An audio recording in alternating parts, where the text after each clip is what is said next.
Dito sa unahan pagkanindot sa view. Ni ako diri sa may murag di pa man gyud ni ang top, kuara man dito ang top gyud katong taas dito. Pero I think siguro mga gikan diri mga 100 meters pataas ang top niya. Pero ni ano sa taas nga ground. Taas-taas ang elevation ani gikan sa sea level. Dito sa unahan ba pagka nindutan ahon, no? Nindutan ahon ba? Lami ang view. Murag adds life ba? Kadugang sa atong kinabuhi. Na magsudong ta sa mga pagkatawag og nature or natural nga gibuhat sa Dios.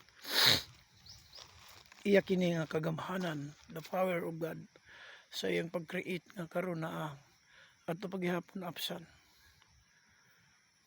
Kung ayun lang ni pagdala sa tao, di gyud ni magpabiling gyud nga maayo. I think siguro ang Philippines, Pilipino man ko pero di ko magdaig sa akong yuta nga natawhan Pinas. Dili madag-on sa mga view, sa mga resort na labi na kay daghang kakahuyan.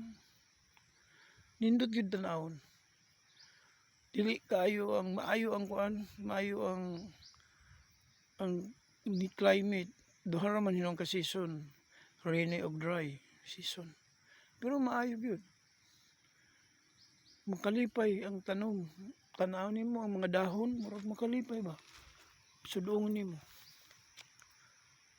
Ang view makadugang murag makaayo sa panglawas nato. Nga kita magaw-huna nga pagkanindot tanahon. Murag makadugang sa atong ma-adds life nato ba. Okay mga friend, medyo gutom-gutom naman. Mauli na ko kay wa pa may pamahaw pod nako. Hinariran ko diri mag-vlog.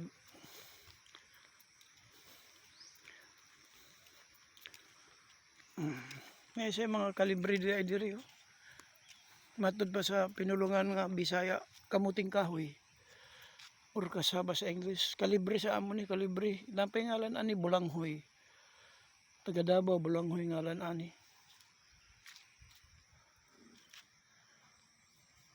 Okay, thank you.